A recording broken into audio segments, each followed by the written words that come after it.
ಎಲ್ಲರಿಗೆ ನಮಸ್ಕಾರ. ಇಂದು ಜಿಲ್ಲಾ ಆರೋಗ್ಯ ಮತ್ತು ಕುಟುಂಬ ಕಲ್ಯಾಣ ಇಲಾಖೆ ಜಿಲ್ಲಾ ಕ್ಷಯರೋಗ ವತಿಯಿಂದ ಹಾಗೂ ತಾಲೂಕು ಕ್ಷಯರೋಗ ಘಟಕ ವತಿಯಿಂದ 100 ದಿನದ ಕ್ಷಯರೋಗದ ಏನು ಆಂದೋಲನ ಇದೆ, ಈ ಆಂದೋಲನ ಕಾರ್ಯಕ್ರಮವನ್ನ ಶ್ರೀ ಚೌಡಮ್ಮ ದೇವಿ ದೇವಸ್ಥಾನ, ಗಂಗಾದೇವಿ ಚೌಡಮ್ಮ ದೇವಿ ದೇವಸ್ಥಾನದಲ್ಲಿ ಇಂದು ದೀಪ ಬೆಳಗುವುದರ ಮುಖಾಂತರ ಚಾಲನೆಯನ್ನ ನೀಡಲಾಯಿತು.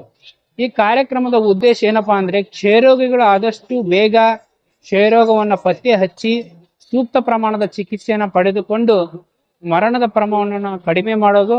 ಅದರ ಜೊತೆಗೆ ಮುಂದೆ ಕ್ಷಯರೋಗ ಭಾರತ ದೇಶವನ್ನ ತೊಲಗಲಿ ಅಂದ್ರೆ 2025ಕ್ಕೆ ಭಾರತವನ್ನ ಕ್ಷಯರೋಕ್ತ ಗ್ರಾಮವನ್ನಾಗಿ, ದೇಶವನ್ನಾಗಿ ಮಾಡ್ಬೇಕನ್ನೋ ಉದ್ದೇಶದಿಂದ ಈ ಕಾರ್ಯಕ್ರಮವನ್ನು ಹಮ್ಮಿಕೊಳ್ಳಲಾಯಿತು.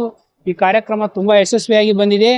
ಎಲ್ಲ ಸಾರ್ವಜನಿಕರು ಮತ್ತು ಆರೋಗ್ಯ ಇಲಾಖೆಯಿಂದ ದೀಪವನ್ನು ಬೆಳಗುವುದರ ಮುಖಾಂತರ ಜನರಿಗೆ ಆರೋಗ್ಯದ ಬಗ್ಗೆ ಅರಿವನ್ನು ಮೂಡಿಸಿ, ಕ್ಷಯರೋಗದ ಬಗ್ಗೆ ಅರಿವನ್ನು ಮೂಡಿಸಿ ಎಲ್ಲ ಜನಪ್ರತಿನಿಧಿಗಳ ಜೊತೆಗೆ ಈ ಕಾರ್ಯಕ್ರಮವನ್ನ ಅದ್ಭುತವಾಗಿ ನಡೆಸಲಾಯಿತು. ಧನ್ಯವಾದಗಳು.